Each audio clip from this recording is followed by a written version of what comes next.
they are efficient, I'm thinking, oh, I am so efficient, I'm going to do the work of the other ones who can't do it. I'm being happy about this quality. They got upset and angry.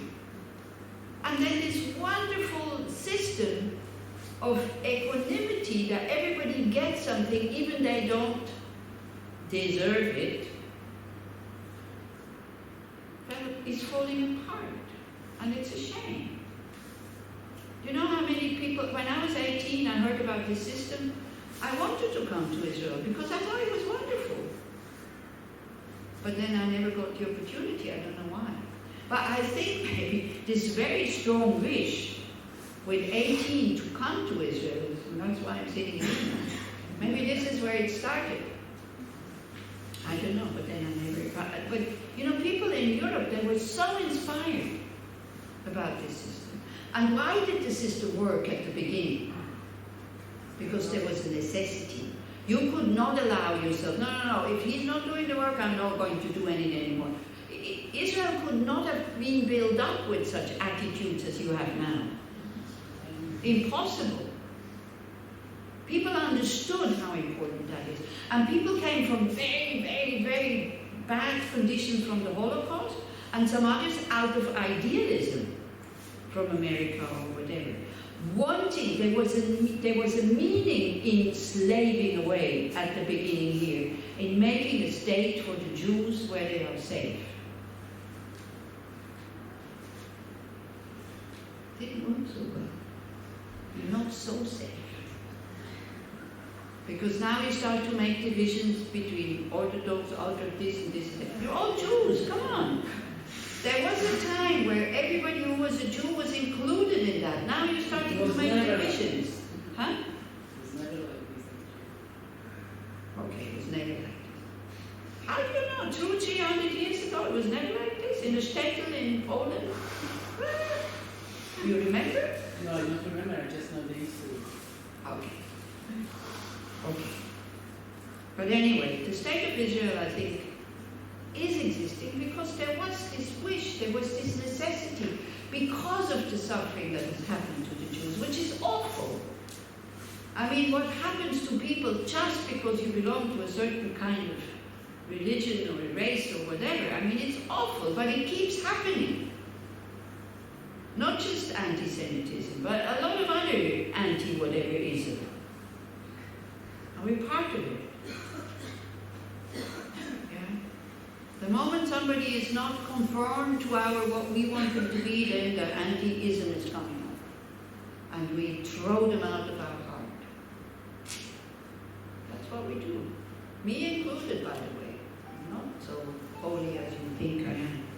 You know, I'm very good at talking about these things. Then when it comes to do them, then I see how difficult it is. This is why I keep repeating that this is difficult, because I know. Okay, the co-worker, the lazy co-worker, you know, it's okay. You see, if your lazy co-worker would be, I don't know, who is a very famous actor at the moment? Neta Barzila, this whole from here. She's great. I mean, I thought, you know, I mean, wow, it's so agile with this body and being so agile and so happy, kind of. Wow. So anyway, so remember, you know, imagine it would be somebody that you admire, or the Dalai Lama, for the Buddhists. If that lazy co-worker would be the Dalai Lama, would you get upset? I doubt it. If it would be Richard Gere, because again, it's the only one I know there. No, I also know Greta Garbo. I mean, I know them personally, but they don't know me, okay? But I had personal contact with them. I've seen them, I've touched them, I talked to them, also Sophia Loren. She was a customer once, I was working in France in a restaurant. Ah, she's so beautiful.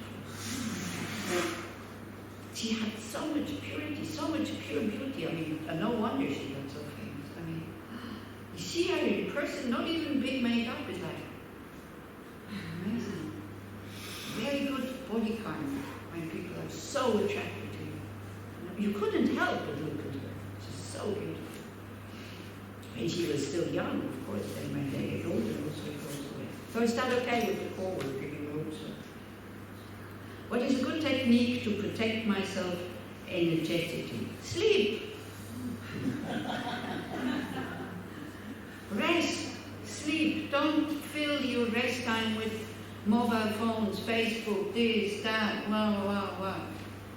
Go for a walk, breathe, fresh air, go for a swim, do sport, become fit. Or if you are too lazy to do these things like me, because sports I can't do anymore, and gymnastics I'm too lazy, yoga also I don't like it, then at least don't get upset when you are not energetically fit. Don't spend any energy on being upset that you're not energetically fit. That's all I can say to you. Don't get angry. Don't suppress your anger. Don't get angry. Suppressing anger is spending a lot of your energy. Expressing anger is spending a lot of your energy. So learn to dissolve it, not to suppress it. If I forgive for years, many times, and the behavior continues because the other person thinks its behavior is okay and will be forgiven, what he feels he is happiness, I don't know. What then? Well, forgiving is not to manipulate others that they don't harm us anymore. That's a totally wrong concept of forgiving. That's manipulation. I forgive you, but then you need to stop harming me. You see, and this is why we don't want to forgive, because we think we just open the door so that they harm us again. But even if you don't forgive, they will harm you again. Yeah? So, shall I have to continue the relationship? No, of course not. The specific case is about the partner, and it's the same thing. Then you don't have to continue. If people abuse you because they're so unhappy and you can't make them happy, then leave them. Also, forgiving, it doesn't mean that you have to have contact with that person. Contact is reconciliation, and you need a tactic for that. You need to build up the trust again. So it's this gradual work, reconciliation. For reconciliation, you need the other person to cooperate with you. Otherwise, it's not working. For forgiving, you don't need the other person. They don't need to be here. They don't need to know that you have forgiven. Nothing. But yeah, get out of their face if they keep abusing you. I realize I'm keeping my hurt and the pain because that person has done it 10 times. I want to protect myself. That's why I don't connect with him again. Yes, very good. That's very good. If you keep away from these people to protect yourself and the other person, because it's not good for other people to harm you, because it doesn't make them happy. Your ego thinks it makes them happy. It doesn't make them happy. It's some kind of perverse happiness that could be there. But that's not real happiness. Real happiness comes from being beneficial and helping. So I don't want to connect to him again. He is in my family. Yes, that's very skillful. But keep working at it. And then, I don't know what kind of harm or abuse it is. So if you want to maybe show that you have forgiven and you want to give him affection or consideration or whatever, don't go alone. Go with somebody else. You see, that's why there is mediators when the two people are... So what I feel also when I go visit couples who have a problem with each other, all of a sudden when I'm there, they start to bring out their problems. It wasn't planned. But they feel safer to say something to the other person when I am there, because then they know that the person will take into consideration that I'm here. So if you want to reconcile with these people, you need somebody there with you so that they feel a bit more embarrassed not to do it than when you're just alone. Because this harming each other, it has become such a habit, and then it becomes normal. Yeah. How would you practice forgiveness with the people that don't share your ethics or your system of values. How that, oh wow, you know, I don't have to forgive them because I'm not angry at them. Why would I be angry with somebody who doesn't share my values? I don't share theirs either. Like, you know, we have also in Switzerland, now we have also vote, like, you know, elections for the government. So I don't share the values of the SVP, which is the Schweizerische Volkspartei, which is like the Likud. I don't share their values, but I don't have to get angry at them. They're not changing their views and values because I get angry at them. It's useless. It's useless. And this is where now then, when you are angry at one set of party, whatever, this is why they don't work together.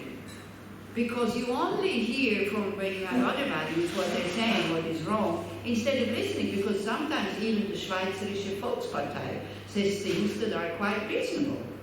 But because they're SVP, and I really don't like them, I don't even listen. So everything that smells like SVP, I don't listen. Sometimes I do, but I'm not angry at them. I don't judge them. Who am I to judge them? Now, they also do things that are harmful, and it's, you know, they're very nationalist, and so they do things that are harmful. So Switzerland, I don't know now, maybe also now, because all these refugees that came, you know, it creates a lot of problems. People are, you know, instead of seeing, wow, isn't it fantastic? I'm living in a country that can afford to have so many refugees, and I don't suffer from it as a citizen of that place. It's not that I'm falling short. I still have exactly the same life, whether they're here or not here. Instead of kind of thinking like this, you got me frightened of the future. Why they give them all this money and they don't work, but they're not allowed to work. They don't work, and then, you know, they go to the hospital, they don't have to pay. And what about me as a citizen? And then, of course, all these, you know, we don't want them comes up. And we don't even have to. Have you ever seen movies of these boats that come, not movies, documentaries of the boats that come across the Mediterranean? Were you able to finish watching the movie? The documentary. I was not able to finish watching it. I felt so bad. I felt so guilty. I felt so useless and powerless. I couldn't bear it. I just could not bear it. Okay? So these people are traumatized.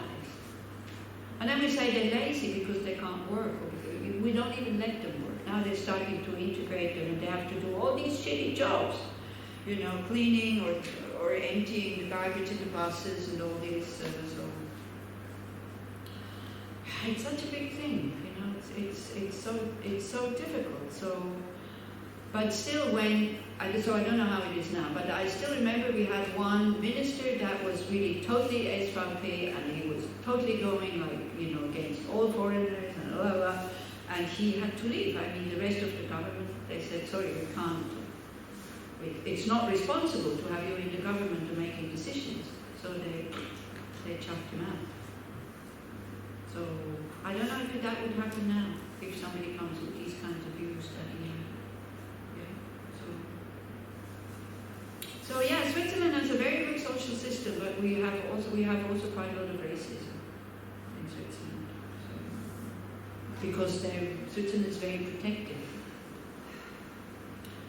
So now, I give you the Buddhist view on all these questions, where it says, as long as you don't see reality as it is, as long as you don't understand that this feeling of I, me, separate from others, separate from whatever the mind perceives, as long as you don't have a direct experience that this I is just a mental construct, there will be pain, stress, lamentation, suffering, frustration in your life.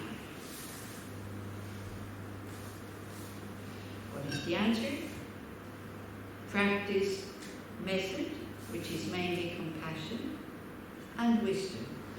the wisdom to see that whatever my mind perceives is not exactly what it is, because what I see, not necessarily somebody else sees, and this goes especially about values.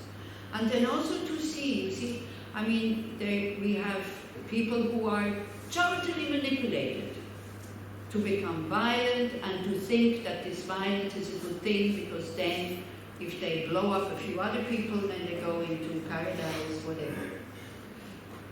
Can you see that they do this because they are confused? Would you want to hate and judge somebody because they are confused? Wouldn't compassion be more appropriate? You remember yesterday we had this meditation where it says, hatred will never cease through hatred. Hatred can only cease through love.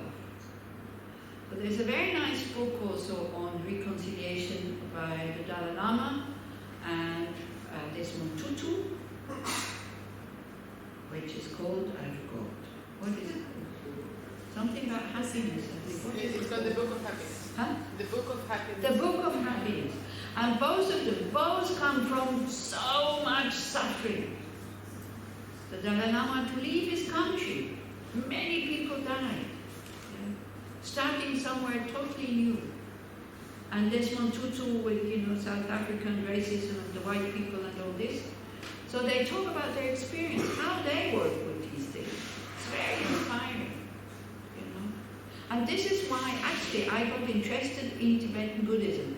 I was in Dharamsala in 1989, I think, and I wanted to go climbing, but it was too late. There was already snow, so it was too late. So I was sitting there, I didn't know what to do. And it was the time where the Dalai Lama came back after having received the Nobel Peace Prize. Yeah? So we were sitting having breakfast in the Gaiki Cafe. Maybe some of you know it, I don't know if it still exists. And the Tibetans were so excited and so happy, and she came, look, you have to pay, we are going to close. 10 o'clock in the morning, we're going to close. And I said, why are you going to close? Because the Dalai Lama is coming. I said, when is he coming? She said, well, in about an hour. So where's the hurry? Okay. So she said, anyway, if you don't want to pay, it doesn't matter, but we're going to close now. We have to leave. So I thought, okay, I'll go out, I go with them. So I was standing in the street, many people there, 10 o'clock in the morning. Everybody totally happy. There was nothing given free. No free beer, no free sausage, no free newspapers, no free this, no free that. People were just simply happy to see a person that is going by in a car that you don't even see him properly.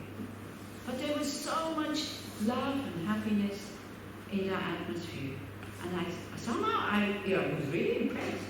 So I went to the shop after he had passed. I went to a shop and bought the book of him. I didn't really even know who he was. And I bought My Land and My People. And there is his biography. And he says how they had to come out of Tibet and how they settled in India and this. And I was so impressed that he is not speaking about the Chinese with anger. Wow. And then I started to get interested. How come that this person who has lost his country has no anger or hate? Anger, he says, I do get frustrated about our brothers in China from time to time, but he has no hate.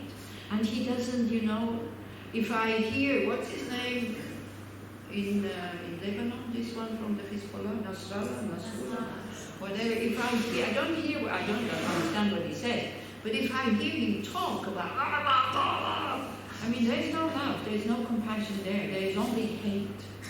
Yeah. The Dalai Lama would never, he would not be capable of speaking like this about the Chinese army. So this is what attracted, because I thought, if he has lost his country and his people are suffering, and I'm getting upset and angry because I didn't get what I wanted from my mother or whatever, I'm getting angry at a lazy co-worker or I don't know what. It's like, maybe my anger would be workable if his anger is workable. So after the first Copan course, I got involved in this really seriously because I started to understand this is feasible. This is really feasible. This empty, yeah? No more questions? Yeah. Okay, so anyway, thank you for the question. Maybe it helped a bit, maybe not, I don't know. Whatever you do, think about consequences, not with fear, but with wisdom. Yeah? Go to the cortex when you think about consequences. Don't go into the reptile brain. Don't follow only your fear. Yeah? But there is such a thing which is called healthy fear. That is also okay. It's called common sense. Actually, it's not panicky fear, but it's called common sense. And I think, just to go in the, you have courage, so just to go in the traffic here, you need courage. I think one has to be more afraid of cars than of terrorists in this country. But yeah, but when you hear the word terrorist, you go, oh, when you hear car, then it's, yeah. So we see, we take it, we don't underestimate the danger of driving, but we still drive somehow relaxed. Yeah? Okay, but so again, and this whole thing about, so we'll do a meditation before we finish, that there, never give up the wish for peace in this area. Never give it up. But when you start getting really frustrated and hateful towards the people who are producing that situation, try to dissolve that. Whether it's people from your side who are not doing their job, but honestly, if somebody would give you the role of Prime Minister today, would you be happy to having that role? No. Would you know what to do? No. So again, it's like, don't have too many high expectations. And remember, whenever you have frustration, stress, remember what the Buddha said. It's normal because you don't understand it. It's normal because you are locked in your projections that you don't see as projections. And try to create at least the peace you can create by not being angry at your direct neighbor who has a party at 3 o'clock in the morning. Or who is cutting the tree that you didn't want to be cut. It's true, one shouldn't cut trees. See, why are we alive? Because we can breathe. Why can we breathe? We think oxygen is just there.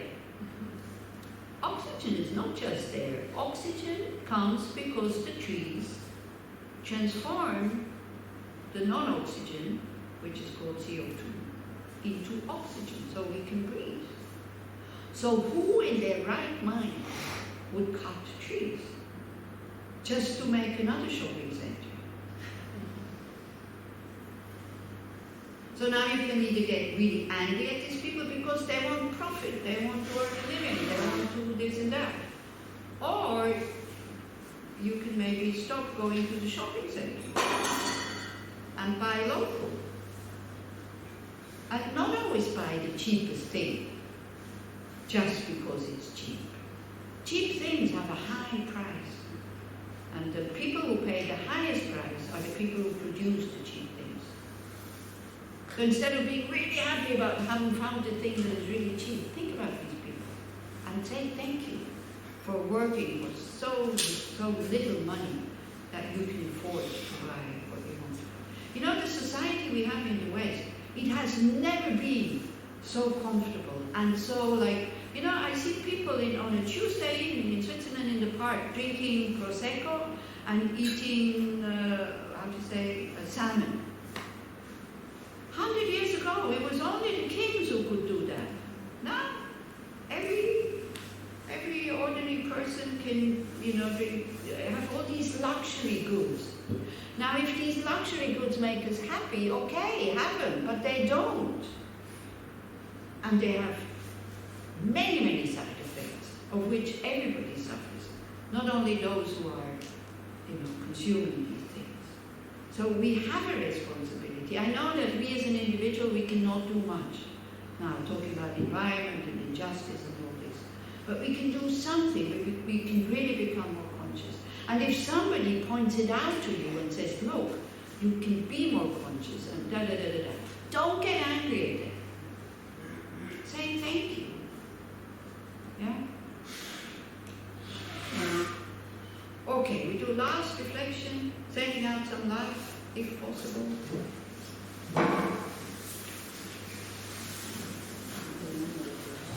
Huh? What to eat, what to have. Okay, yeah. That's a good idea. Very good idea. 10 minutes break. Not tea break, okay? Just pee-pee break. Pee-pee break, stretching break.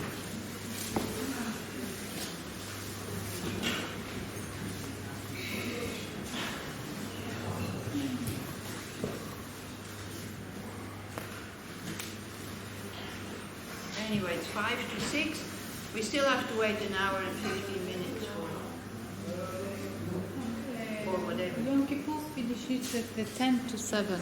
Huh? Yom Kippur finishes at 10 to 7.